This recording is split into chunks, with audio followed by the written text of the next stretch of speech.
안녕하세요. 저는 올해 26살이 된 여자입니다. 아직 어리다면 어릴 수 있는 나이지만 저에게는 너무나 예쁜 5살 된 아들이 있답니다. 제 목숨과도 바꾸지 않을 만큼 소중한 존재지요.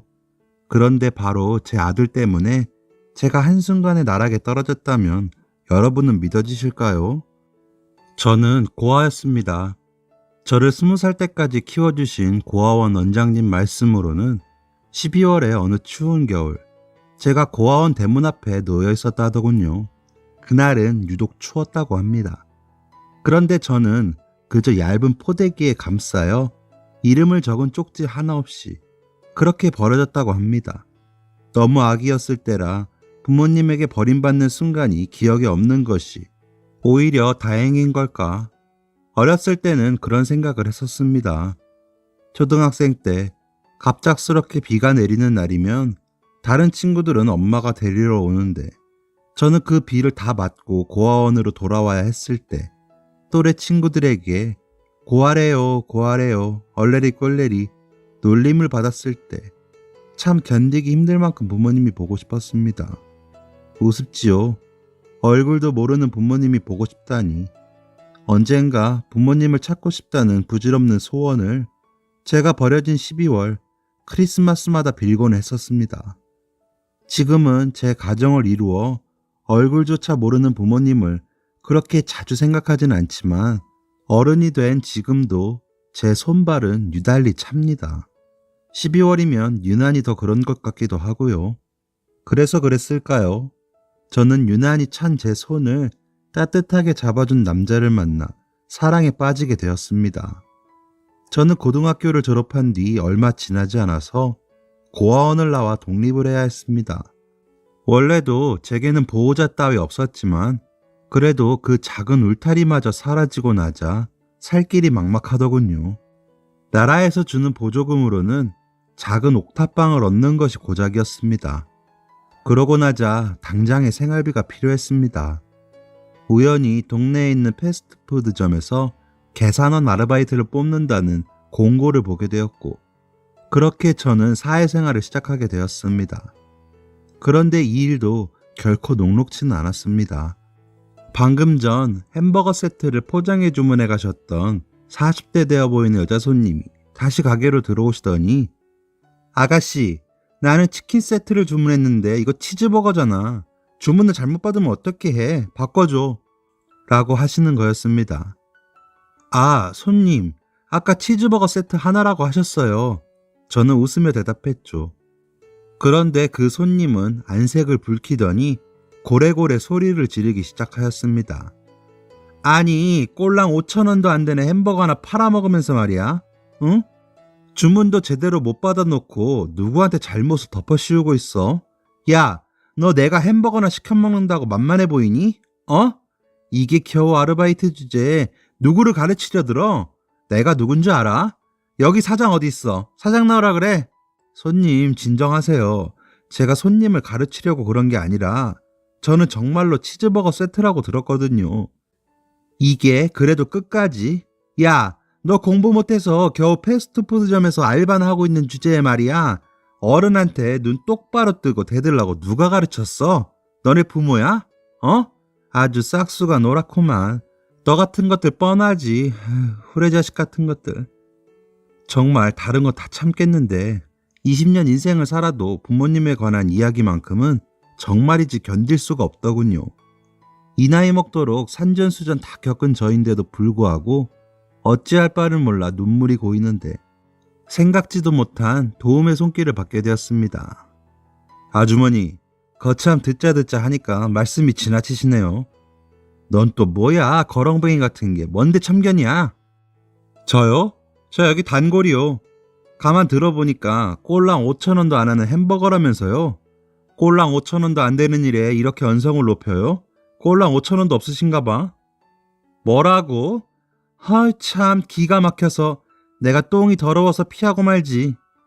그렇게 아주머니가 휙 가게를 나가버린 뒤 그는 제 안색을 살피곤 주머니를 뒤적여 손수건을 꺼냈습니다. 그러더니 그 손수건을 제 손 위에 쥐어주더군요. 신경 쓰지 말아요. 저런 말. 5,000원짜리 인간이다. 그렇게 생각하고 넘겨버려요. 응? 아, 어떡하지? 울지 말고요. 따뜻한 그의 손, 그리고 그보다 더 따뜻한 그의 말에 꽁꽁 얼어있던 제 마음이 녹아버렸습니다. 알고 보니 그는 패스트푸드점 맞은편 마트에서 점장으로 일하는 사람이었어요. 그래서 점심때마다 간단하게 끼니를 때우려 우리 가게에 자주 왔었고 늘 밝게 웃는 저를 눈여겨보았다고 했습니다. 그렇게 말하며 쑥스러운지 뒷목을 긁적이는 그가 참 귀여워 보였습니다. 그렇게 생애 처음으로 저는 너무나 따뜻한 12월을 보냈습니다. 그와 함께 있으면 발 편히 뻗을 수조차 없는 제 옥탑방도 어쩐지 아늑하게 느껴졌으니까요. 언제까지고 이렇게 둘이 지내면 더 바랄 게 없겠다. 그런 생각을 했었습니다. 그렇게 이 행복이 영원하리라 순진하게도 그렇게 믿었습니다. 막꽃샘 추위에 끝나던 계절이었어요. 출근을 하면 늘상 맡는 감자를 튀기는 기름 냄새가 어느 날부터 역하게 느껴지기 시작하더군요. 아침에 출근 준비를 하며 양치를 할 때도 이상하게 구역질이 났어요. 이상하다, 이상하다. 그때까지만 해도 저는 그렇게만 생각했었습니다. 그런데 기간이 한참 지났는데도 월경을 하지 않았어요. 설마. 떨리는 마음으로 약국에 가서 임신 테스트기를 사서 검사해보니 너무나 선명히 빨간 줄 두 줄이 보이더군요. 믿기지가 않아서 한 번 더 해보았지만 결과는 같았어요. 어떻게 하지? 눈앞이 캄캄해졌습니다. 그러면서도 마음 한편으로는 저는 이 아기를 포기할 수 없었어요. 이 아기는 세상에 하나밖에 없는 내 가족이었으니까요. 전 혼자라도 아기를 낳을 생각이었습니다. 이미 제 손에 있는 선택지에는 답이 하나밖에 없었습니다. 저는 그런 각오로 남자친구에게 말을 꺼냈어요. 오빠, 놀라지 말고 들어. 나 아기가 생겼어. 다행히 남자친구, 아니 지금의 제 남편은 조금 놀라긴 했지만 기뻐하며 저를 꼭 껴안아 주었습니다. 우리는 함께 미래를 약속했죠. 그리고 마침내 그 사람의 부모님께 처음으로 인사를 가게 된 날이었어요. 안녕하세요, 어머님, 아버님. 저 준우 씨 여자친구 김희영이라고 합니다. 처음 뵙겠습니다. 아버님께서는 웃으며 저를 반겨주셨어요. 그래, 잘 왔어요. 어디 오면서 불편한 데는 없었고? 네. 이거 오면서 멜론을 조금 사왔어요. 멜론 좋아하실지 모르겠네요. 아이고, 그럼 없어서 못 먹지. 빈손으로 와도 되는데 무겁게 뭘 이런 걸 사왔어요. 고마워요. 잘 먹을게요. 여보, 당신도 인사해야지. 그런데 어머님께서는 제가 마음에 들지 않는 눈치셨습니다. 나원 기가 막혀서 정말. 예? 첫인사 때 누가 멜론 같은 걸 사오니? 아니 하다못해 한우라도 사왔었어야지. 꼭 이렇게 부모 없는 티가 난다니까. 엄마! 여보! 아이 그래 알았어. 뭔 말을 못하게 해. 형수 너무 신경 쓰지 마세요. 우리 엄마가 원래 말을 밉게 하세요. 진심은 아니니까 담아두지 마요. 네? 괜찮아요 어머님. 마음에 안 차시겠지만 저 예쁘게 봐주세요. 제가 잘하겠습니다. 처음 뵙는 남자친구의 부모님께 예쁘게 보이고 싶었고 어머님의 날선 반응에 서운한 게 사실이었지만 그래도 저는 애써 웃어 보였어요. 세상에 태어나 언제나 혼자였던 제게 가족이 생기던 순간이니까요. 제가 마음에 차지 않으시는 것도 충분히 이해가 됐고 그럴수록 내가 더 잘하자. 노력하면 언젠가 반드시 알아주실 거다. 그렇게 생각했습니다. 그러나 그것은 저만의 착각이었습니다. 남편은 저를 배려해서 하객이 반뿐인 결혼식은 하고 싶지 않다며 가족끼리 조촐하게 결혼식을 하기를 원했습니다. 제게 상처가 될까봐였지요. 물론 시어머니는 집안 망신이라며 펄쩍 뛰셨고요. 죄송한 마음이 들었지만 사실 저는 남편의 배려가 좋았습니다. 저는 하객으로 올 가족도 직장 동료도 없었거든요. 두려운 결혼식이었습니다. 말 그대로. 남편의 고집으로 저희는 조촐하게 남편의 사촌까지만 모시고 작은 결혼식을 올렸어요. 그리고 신혼여행은 제주도로 다녀왔습니다. 우여곡절 끝에 결혼을 한 뒤 저희 부부는 시부모님과 함께 살게 되었습니다. 평탄하지 않은 날들의 연속이었고 저는 그저 시어머니와 좋아지는 과정이겠다, 내가 더 잘해야겠다 하는 마음이었죠. 한날은 어머님과 단둘이 식사를 하는데 하필 반찬이 고등어구이였고 어김없이 입덧 때문에 헛구역질이 나오더군요.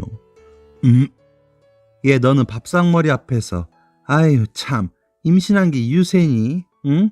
벼슬이야? 창피한 줄도 모르고. 죄송해요. 죄송해요. 어머님, 저 이만 일어나는 게 좋을 것 같아요. 어른이 아직 식사하고 계신데 어딜 먼저 자리에서 일어나? 보자 하니까 너 정말 가르칠 게 한두 가지가 아니구나.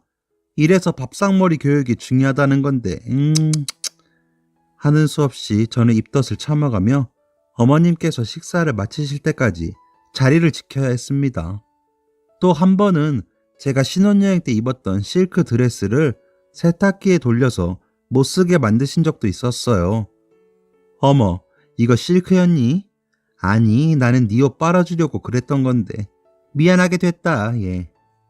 아니에요, 어머님. 저 이제 배 많이 나와서 어차피 입지도 못하는걸요. 신경 쓰지 마세요. 얘, 네가 그렇게 말하면 내가 나쁜 사람인 것 같잖니? 사람이 실수였다는데도 참. 이래서 없이 자란 것들은 안 돼요. 아휴. 어머님의 구박은 밑도 끝도 없는 것들이 대부분이었어요. 그래도 저는 좋았습니다. 저를 더없이 아껴주는 남편, 생전 처음 아빠의 정을 느끼게 해주시는 시아버님, 친동생처럼 귀여운 시동생까지 생겼으니 말이에요. 그래, 겨우 이 정도의 힘들어하면 안 되지.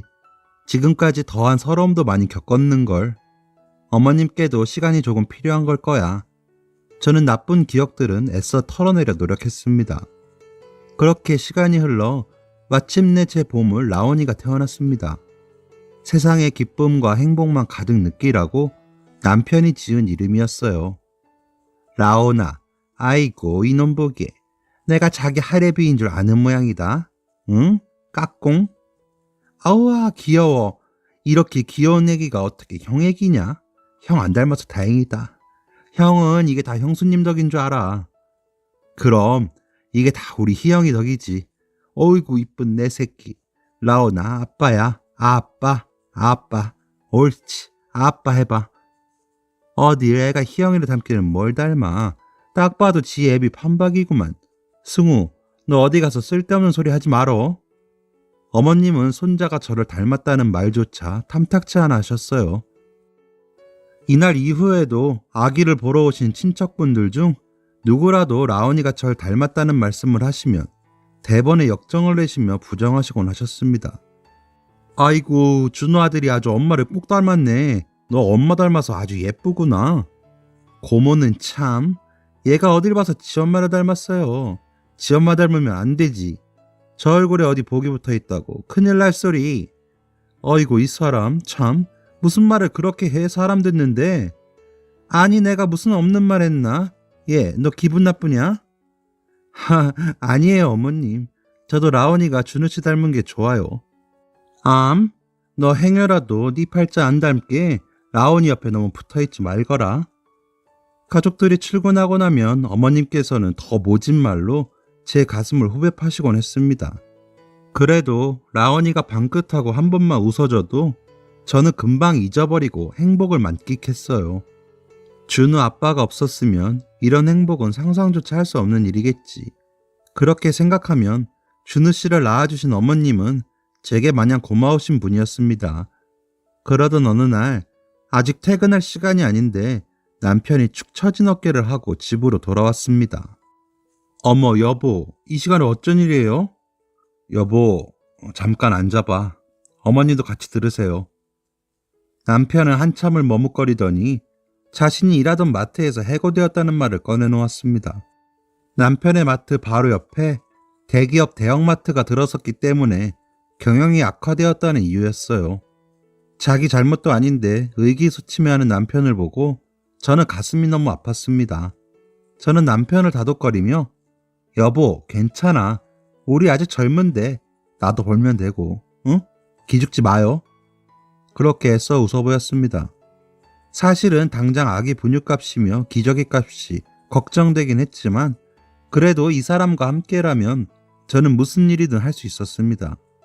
그렇게 저는 제가 할 수 있는 일을 찾기 시작했어요. 그러나 아기 엄마이면서 고졸인 제가 할 수 있는 일이 마땅치는 않더군요. 그래도 포기하지 않고 일자리를 열심히 찾아본 끝에 저는 유제품을 배달하고 판매하는 일을 시작하게 되었습니다.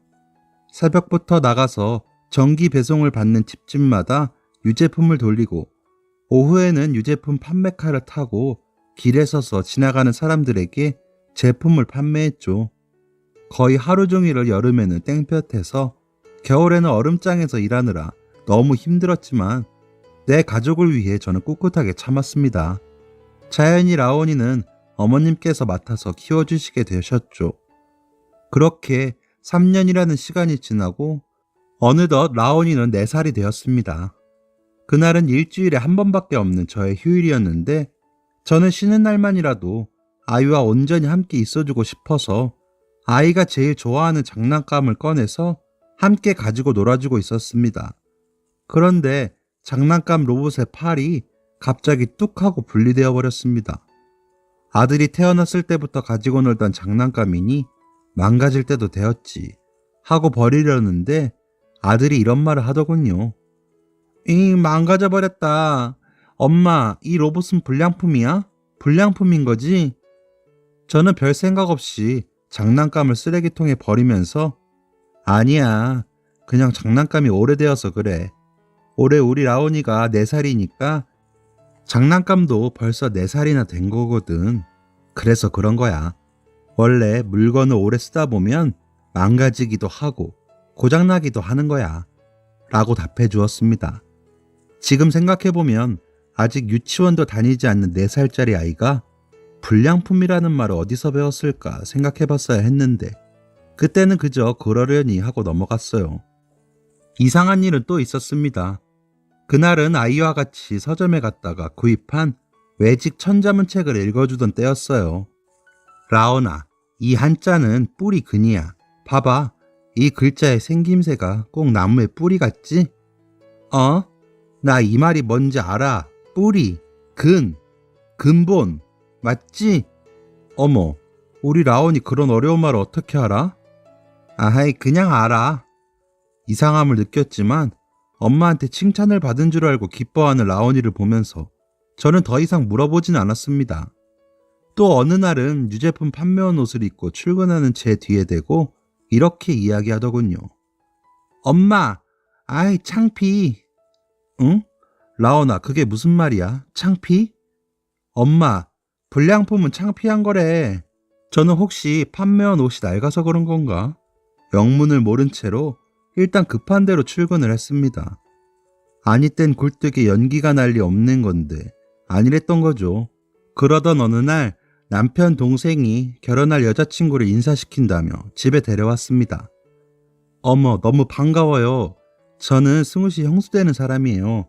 아가씨 너무 예쁘시다. 아, 네, 저도 반갑습니다. 앞으로 잘 부탁드려요. 그때 들으라는 듯 혼잣말인 듯 중얼거리는 시어머니의 말이 들리더군요. 아니, 동서지간의 나이가 맞지 않은 이거야 원. 개족보도 아니고 시퍼렇게 어린 게 애부터 가지니 족보가 꼬이지. 이제 정말 어쩔 거냔 말이야. 응? 형님 동서지간에 별게 다 속을 썩여 정말. 그 말에 저는 심장이 얼어붙는 듯 했습니다. 도련님과 여자친구는 같은 회사에서 만난 사이라고 했습니다. 당연히 저보다 더 많이 배우고 양가 어른들 다 살아계시는 흡족한 며느리였겠죠. 그래도 어떻게 처음 보는 사람 앞에서까지 이러실 수 있나 싶은 마음이었습니다. 그러나 새 사람 앞에서 얼굴을 붉힐 수도 없어서 저는 그냥 못 들은 척 넘기는 수밖에 없었습니다. 그래, 나 같은 모자란 며느리 말고 어머님 마음에 차는 며느리를 보셨으니 이제 조금 마음이 풀리시지 않겠나. 내심 그런 기대도 있었습니다.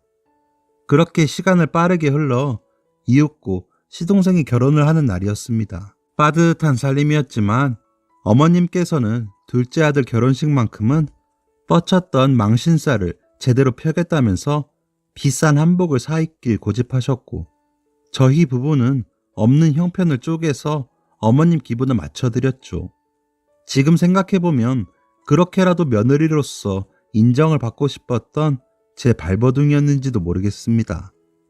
사내 커플이었던 만큼 시동생의 결혼식장에는 시동생 회사 동료들, 상사분들이 잔뜩 오셨더군요. 멀끔한 정장을 갖춰 입은 그 사람들을 보면서 몇 년 전 실직한 뒤 아직 안정적인 직장을 잡지 못한 남편이 괜히 주눅들지는 않을까 저는 그런 걱정을 하고 있었습니다. 앞으로 저에게 닥칠 일은 꿈에도 상상하지 못하고 말이죠. 신부와 나란히 선 시동생은 늠름해 보였습니다. 자기보다 훨씬 나이 어린 형수를 늘 존중해주고 우리 라온이를 끔찍하게 예뻐해주는 시동생의 기쁜 날이니 저도 벅찬 마음으로 결혼식을 지켜보았습니다. 우리 부부도 저렇게 예뻐 보였을까? 나도 참 어렸었는데 이제는 벌써 4살의 아이의 엄마가 되었네. 그런 감상에 빠져있기도 했죠. 감상에 빠져있을 틈도 없이 이윽고 피로연이 시작되었고 오랜만에 만난 남편의 친척들은 부쩍 자란 라온이가 기특하고 예쁘다며 이리저리 안고 다니셨죠. 새로운 장소에 낯선 사람들까지 온통 신기한 것 투성이인 피로연장을 라온이는 이곳저곳 구경했습니다. 그런 아이가 눈에 띄었는지 피로연의 사회를 맡은 남편의 사촌형이 라온이를 무대로 불렀습니다. 자, 우리 귀여운 어린이 이름이 뭐예요? 정라온입니다. 누구랑 왔어요? 엄마, 아빠, 할머니, 할아버지요. 아이고, 어디 집 꼬마인지 귀엽기도 하네. 신랑 조카래. 하객들은 그런 라온이가 귀여운지 다들 한바구음을 지으며 무대를 보고 계셨어요. 저도 너무 재미있고 귀여워서 얼른 핸드폰을 꺼내서 동영상 촬영을 시작했습니다. 그렇구나, 우리 라온이 몇 살이에요? 4살입니다. 4살이구나. 오, 그럼 우리 라온이 오늘 삼촌 결혼식인데 라온이 장기자랑 한번 볼 수 있을까요? 장기자랑이 뭐예요? 장기자랑이 뭐냐면 노래를 부르거나 춤을 추거나 아니면 재미있는 거 사람들에게 보여주는 거야. 알았지? 아, 재밌는 거? 나 흉내낼 수 있어. 우리 할머니 흉내낼 수 있어요. 오, 여러분, 우리 정라온 어린이가 사랑하는 할머니의 흉내를 내보겠다고 하네요. 다들 힘찬 박수 보내주세요. 어디서 이런 불량품이 내 집에 기어들어온 거야? 아이고, 속 터져. 근본도 모르는 것 얼굴 볼 때마다 아주 내 우라통이 다 터진다니까. 우리 라온이는 절대로 엄마 닮으면 안 돼요. 할미가 저 천하에 재수없는 건 내쫓고 예쁜 새엄마 구해줄 거니까, 응? 식장 안은 싸늘하게 얼어붙었습니다. 하객들은 모두 입을 떡 벌린 채 슬그머니 제 쪽을 돌아보았죠. 저는 방금 제 귀로 똑똑히 들어놓고도 차마 믿을 수가 없어서 동영상 녹화 정지 버튼을 차마 누르지도 못한 채 그 자리에 굳어 있었습니다. 아니, 이게 무슨 말이야? 지금 저 애가 무슨 말을 하는 거야? 저 애 신랑 조카라고 하지 않았어? 아니, 그럼 신랑 엄마가 애한테 저렇게 얘기했다는 거야? 어우, 남사스러워라. 이게 무슨 일이래 그래? 아, 애 엄마가 고아라잖아. 그렇게 구박을 하더니 결국 사단이 나는구만. 사단이 나. 잠깐의 정적이 흐르자 사람들은 너나 할 것 없이 수군거리기 시작했습니다. 라온이만 계속 신이 나서 제잘거리고 있었죠.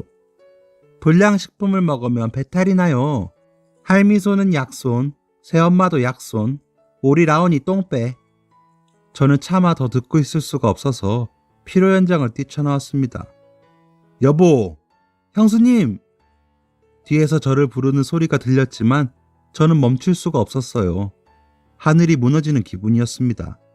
세상 그 누구보다 사랑하는 제 아이의 입에서 다른 어떤 말보다 듣고 싶지 않은 말을 듣는 기분이란 정말 말로 다 표현하지 못할 만큼 억장이 무너지는 일이었습니다. 뛰쳐나오는 제 뒤로 이게 도대체 무슨 되먹지 못한 경우입니까? 이 결혼은 무효예요, 무효! 하는 남자의 목소리가 들렸습니다. 나중에 남편에게 들으니 동서의 아버지, 사돈 어른께서 이런 되먹지 못한 집안에 딸 못 준다고 노발대발하시며 자리를 피하신 것이라 하더군요. 그런 사돈어른을 필두로 동선의 가족들은 줄줄이 필요 현장을 빠져나갔다고 해요. 시동생은 당연히 울고불고 난리가 났고 그렇게 결혼식은 난장판이 된 채로 끝이 났습니다. 사돈어른께서는 동서를 막무가내로 데리고 집으로 가버리시자 원래는 달콤한 허니문을 떠났어야 할 시동생은 집으로 돌아와 한바탕 난리를 쳤습니다. 저는 제 방에 틀어박혀 자세한 상황을 보진 못했지만 워낙 고함 소리가 커서 문을 닫고 있어도 무슨 말을 하는지 다 들리더군요. 도대체 엄마는 라온이한테 무슨 말을 한 거야? 아니, 내가 없는 말 지어내서 했니? 나는 그냥 있는 사실을 얘기한 것 뿐이야. 아니, 그리고 내가 거기서 애가 그런 말을 할지 상상이나 했겠니? 나도 당황스럽다, 얘. 어머니, 지금 그게 할 소리예요? 지금 승우 결혼이 다 엎어지게 생겼는데 애 엄마는 또 어떡해요? 아유, 시끄러워. 나도 머리 아파 죽겠으니까. 그만해, 둘 다. 엄마, 똑똑히 들어요. 나 이 결혼 깨지면 엄마 얼굴 다신 안 봐. 알았어요? 시동생은 그 말을 끝으로 집 밖으로 나간 건지 현관문이 쾅 닫히는 소리가 들렸습니다.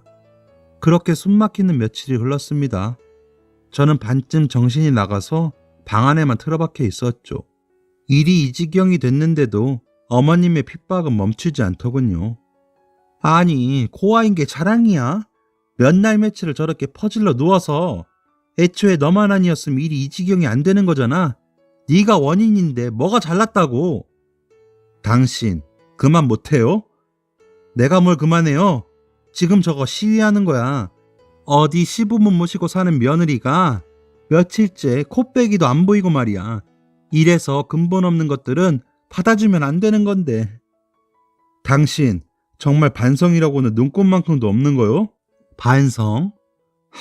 피부치 하나 없는 걸 몸뚱이 하나 덜렁 가져온 주제에 떠받들고 살란 말이에요? 무슨 반성을 해 내가. 이 사람이 그래도 어휴.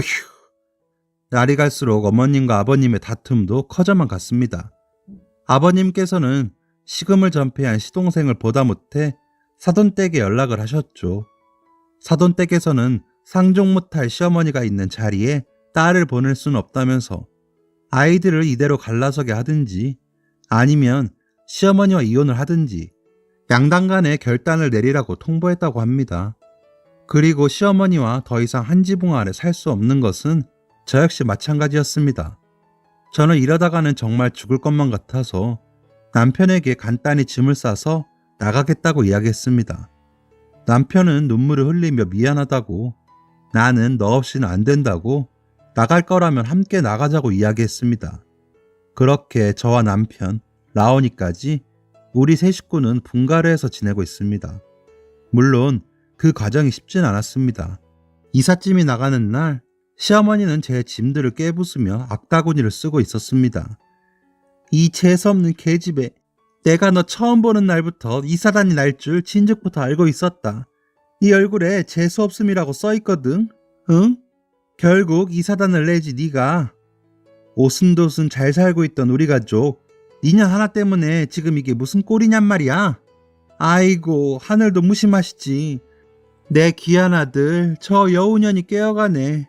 아유, 억울해서 이렇게 못 살아. 가려거든 몸뚱이만 나가거라 이년. 천지간에 부모 없이 불쌍하다 받아줬더니 은혜를 왼수로 갚는 년. 퇴! 몸뚱이만 나가거라. 다 내 아들이 벌어서 산 것 아니냐? 어머님, 제발 그만하세요. 그놈의 재수없다는 소리. 귀에 딱지가 앉아서 피가 날 지경이라고요. 제가 도대체 뭘 그렇게 잘못했다고 이러시는 거예요, 대체? 아이고, 그래. 이제야 네 본색이 나오는구나. 난 진즉에 네가 이런 년인 줄 다 알고 있었지. 뭘 잘못했냐고? 그래, 말이 나왔으니까 말이지. 네가 잘한 건 무엇이냐? 번듯한 부모가 있기를 해. 대학 문턱을 밟았기를 해. 네가 뭐가 그리 대단하냔 말이야. 말 그대로 내 아들이 놀다가 버리면 그만이 불량품 아니냐? 어머니, 자꾸 이러시면 저도 더 이상 참지 않아요. 그동안 어머니께서 이 사람 힘들게 한 거 다 알면서도 이 사람이 자기는 괜찮다고 하기에 저도 참은 거예요. 이 사람이 제 아내이고 제 아이의 엄마예요. 제 얼굴에 침 뱉긴 걸 모르세요? 저희 얼굴 다신 볼 생각 마세요. 아이고, 준우야, 준우야. 그렇게 저희는 어렵사리 분가를 했고 그 후로 시댁엔 발걸음을 하지도 않고 있습니다. 저희 부부는 부족한 살림이지만 함께 택배 알바를 하며 마음만은 편하게 지내고 있어요. 한편 시동생은 사정이 아주 딱하게 되었다고 해요. 이 커플이 사내 커플이었던 만큼 그날 피로연에서 있던 일들이 회사에 다 소문이 난 거죠. 저 사람이야? 그래, 아주 막장이 따로 없었다니까. 고래고래 소리 지르는 모습이 진짜 마귀 할멈이 따로 없었지. 세상에, 아니 아들 결혼식에서 그러고 싶나? 조심해, 끼리끼리라는 말 몰라. 그런 엄마 밑에서 자랐으니 저 사람 인성은 어떻겠어. 저거 봐, 그 사단이 났는데도 멀쩡한 얼굴로 출근하는 거. 나 같으면 쪽팔려서 진작 그만뒀다. 아유, 나도 나중에 그런 시어머니 만날까봐 무섭다. 이렇게 회사에서는 막장 엄마를 두었다며 은근슬쩍 시동생을 따돌렸고 어딜 가든 수군거리는 소리에 결국 시동생은 직장을 옮길 수밖에 없었어요.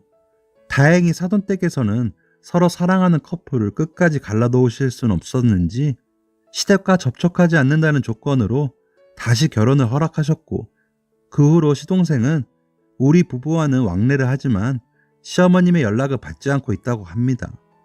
자식들이 다 떠나고 나자 시아버님께서는 인생을 잘못 사셨다며 시어머님께 이혼을 하자고 하셨다고 해요.